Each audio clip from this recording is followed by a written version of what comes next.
All right, let's talk about the incredible opening of a story called The Alien Press. Seriously, what starts out as a totally normal rideshare to Comic-Con, well, it turns into something else entirely. And it all kicks off with one simple question. So the driver, this guy Adam Ferris, he just casually asks his passengers this. And boom! That's it. That's the exact moment a regular trip to a convention takes a massive detour into the unknown. But hang on, before we get to the aliens, we gotta meet our main characters, Tom and Karen Reynolds. They're just a couple, heading to Comic-Con, waiting for their ride at the airport. Everything, and I mean everything, seems completely normal. And the story sets the scene perfectly, almost like a movie. It's 7 in the morning in LA, just 4 days till Comic-Con. You can just feel that early morning airport vibe, right? The excitement in the air. And here they are, our three key players. Their t-shirts kind of tell you everything you need to know. Tom, he's the believer, rocking the I Want to Believe shirt. Karen, she seems a bit more grounded, more practical with her Donut Universe shirt. And then you've got Adam, the driver. And his Roswell 1947 shirt is, let's be real, a massive clue about where this is all going. So this is where things really take off. After a little small talk, Adam reveals he's not just any driver. Nope, his day job is, well, it's a whole lot weirder. He actually hands them a business card. Can you imagine your Uber driver giving you this? The Alien Press. At first, you'd think it's a joke, right? Some kind of Comic-Con performance art. But the thing is, Adam is dead serious. So here's the big reveal. Adam says he works for an intergalactic news agency. His beat? Planet Earth. He's a reporter for an audience that is definitely not from around here. And get this, he says his assignment started all the way back with the Roswell incident. What's so clever here is how Adam starts to build this world for them. He corrects Tom about the classic grays, says that's totally wrong. The real name is the Ek-O-Win, and their natural color? It's forest green. They only turn gray after they die. It's such a small, specific detail, but it's the kind of thing that makes a completely unbelievable story suddenly feel kind of credible. So, just as Tom and Karen are trying to wrap their heads around the whole alien reporter thing, another character chimes in. And this one isn't human, or even alien for that matter. It's a voice, and it's coming from the car's dashboard. Karen, being the practical one, asks the most logical question after this voice, Alex, finds them a donut shop with zero effort. She's thinking it's some new fancy Siri. But Adam's answer, so much more shocking. Adam's like, nope, not an app. He explains that Alex is a true prototype artificial intelligence.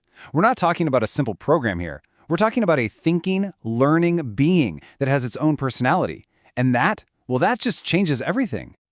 And Alex doesn't waste any time showing what she can do.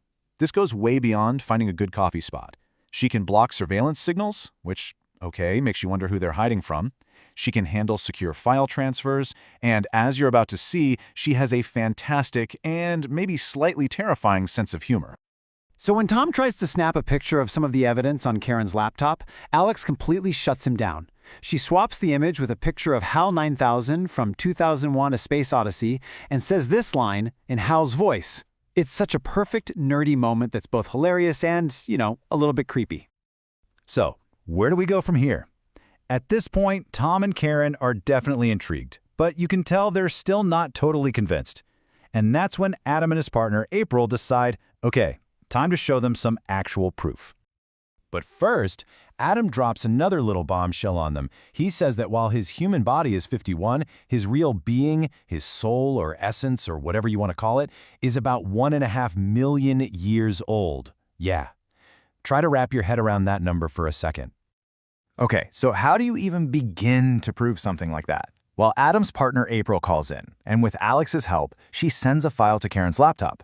Inside are photos from their trips to space. And to make it even more intense, the file is set to self-destruct 10 minutes after they open it. So Tom and Karen open the file, and what they see is just mind-blowing. Let's go through the impossible images that pop up on their screen. The very first picture is of Adam and April, just standing there with the giant swirling storm clouds of Jupiter filling up the entire background. They're standing inside some kind of clear bubble with a grassy floor. It is an absolutely stunning, totally impossible picture. And then the next photo is from Mars. It's a message written in the red Martian dust, and it's a direct shout-out to the book The Martian. This is what I love. It shows you who they are. Even while they're proving they're from another world, they're still huge sci-fi geeks, just like the people they picked up. Right when our characters are trying to process this insane photographic evidence, the story throws in a new twist. They're being followed. That sense of wonder and fun suddenly gets a shot of danger. Things are getting serious. All of a sudden, it's not just 3 people in a car. You've got Adam's Prius, this mysterious black sedan that's tailing them, the FBI who are now aware of Adam, and then there's this other guy, Hubbard, who's totally freaking out somewhere. All these pieces are starting to move on the board. And it's all happening at once. While Adam is telling his wild story in the car, all these other things are happening in parallel. A simple rideshare has somehow become the center of a much bigger and way more dangerous situation.